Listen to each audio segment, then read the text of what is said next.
कोण बरं नाही त्याला. आता हे ॲज इट इज लिहायचं 4x मायनस श्रावणीला पाठवायचं आहे.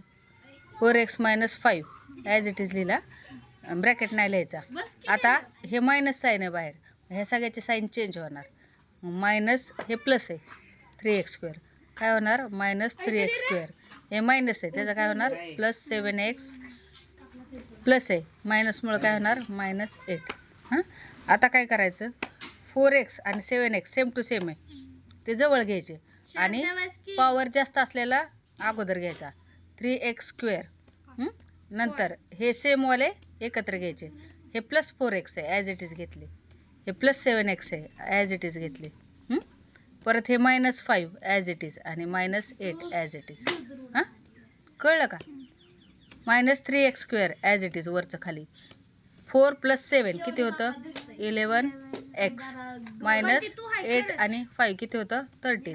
मायनस मायनस प्लस करतो, साईन देतो मायनस. आन्सर करेक्ट आहे का बघ बरं.